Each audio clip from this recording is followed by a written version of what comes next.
Alright, I know what you guys are thinking. Elyon is just another cheap, Korean, pay-to-win piece of trash. And in all honesty, to some people, it very well might be. This is an MMO that targets a very specific demographic of player. The same group that enjoyed games like Black Desert Online, like Blast, and even Astelia.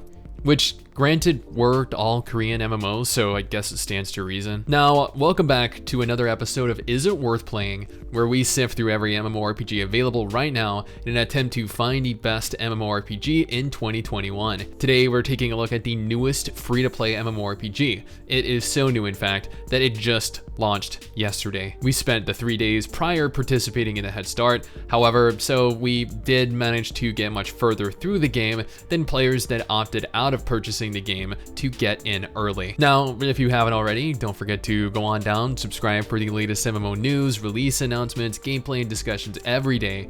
And if you feel I deserve it, drop a like and a comment on the video. It is a huge help for the YouTube algorithm. Now, Elyon has quite the troubled history. It originally went under the moniker Ascent Infinite Realm and was developed as an aerial MMO, allowing navigation through the skies with full aerial combat, aerial mounts, and exploration taking place between a large number of different archipelagos floating atop the world. After years in development hell, they rebranded and overhauled their game from a tab target aerial MMO to a traditional action title set on the ground.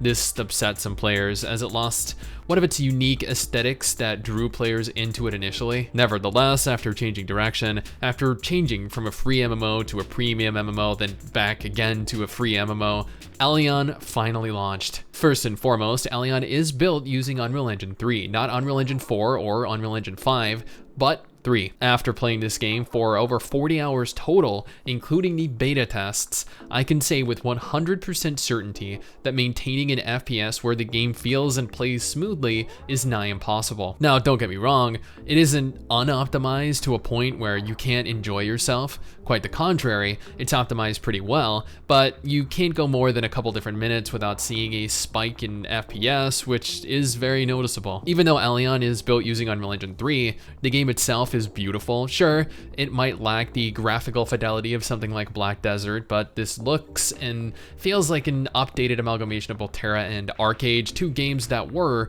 in their prime, some of the most fun that I and a lot of other players ever had. There's a lot in the way of customization options. You can create some stunning looking characters, the character models look fantastic, the character animations look decent, and the special abilities all look great, at least for the Elementalist, which is a class I play. Sure, zooming in will reveal some horrid looking textures at times, but that is the case for a lot of games. And while the graphics are important to a lot of players, what's even more important is the gameplay. Yeah, if combat is poor, and combat is what you'll be spending the majority of your time doing, then you won't have any incentive, any motivation to play. Thankfully, combat is where Elyon really shines. Elyon utilizes an action combat system.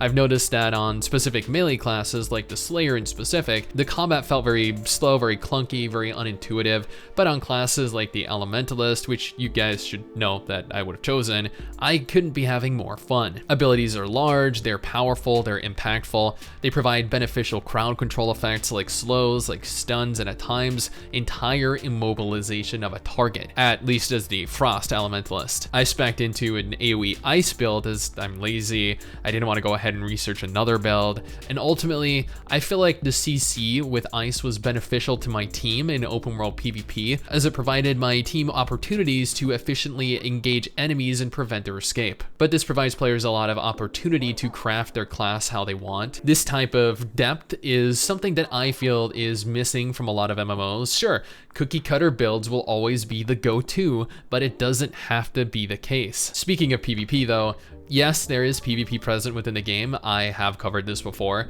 but after having put as much time as I have into the game, I can say with utmost certainty that PvP can be kinda dumb. Both open world PvP and instance PvP. As an example here, I was tabbed out of the game while showing people something on stream when someone attacked me out in the open world.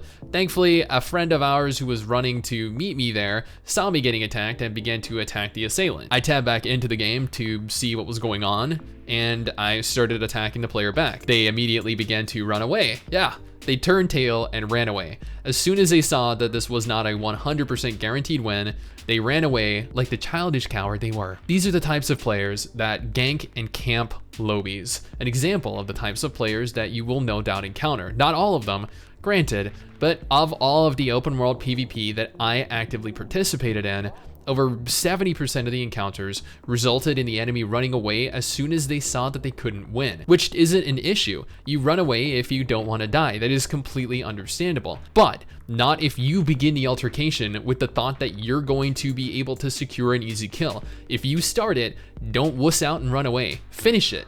I always did, even if I were 1v3ing. Now, I did encounter some players that stood there and fought, but it was just so uncommon and disappointing to see. The instance 3v3 we participated in was so much worse though. We ran several different matches. In one match, we began and instantly the match was over, as all 3 players had just given up and left. In another match, 2 of the enemies had given up and left, leaving just a single player to engage us 3v1. And then in another absurd match, we were paired at level 36 against a level 46 player that one-shot all 3 of us.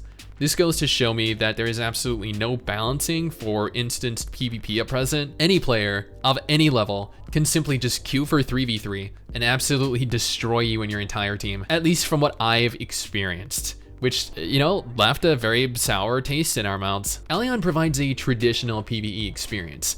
You have your instance PvE content to run either by yourself or with a group of players, but there is a lot of grind present within the game, an unnatural amount of grind, which is why I said if you enjoyed Black Desert, you were probably going to enjoy this. Leveling involves moving from quest NPC to quest NPC, running out to kill a few different monsters, then running a few blue daily quests that consist of killing 50, maybe 100 of the same monster to get the required XP to level. The grind becomes tedious very fast, and I don't mind killing monsters, I really don't, but I do not want to have to kill the same group of monsters hundreds of times just so I can continue with the story and level. I spent enough of my life grinding Eureka in Final Fantasy XIV, and you know what? If I wanted to relive this, I would have just pulled out my relic weapon. That is more than enough PTSD for me. Finally, the cash shop. It honestly seemed a little bit concerning from what I saw. It wasn't terrible. It definitely wasn't pay to win, but I can see that it definitely has the potential to become pay to win. I did do a dedicated video on the cash shop though that I do urge you to go and check if you are interested in seeing what it actually has for sale. But suffice it to say,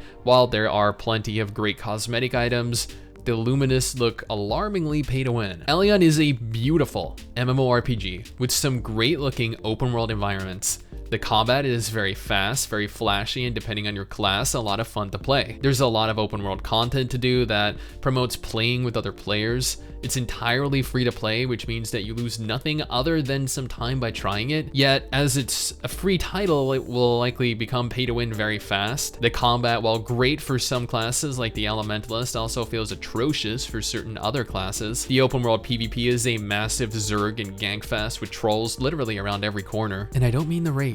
Instanced PvP was overwhelmingly unbalanced. The narrative was underwhelming and really short. The game itself is far too grindy, often having players repeatedly farm the same monster hundreds of times. I really hate RNG when upgrading, especially when it destroys your gear on failure. The cash shop, and more specifically the Luminous system, is concerning.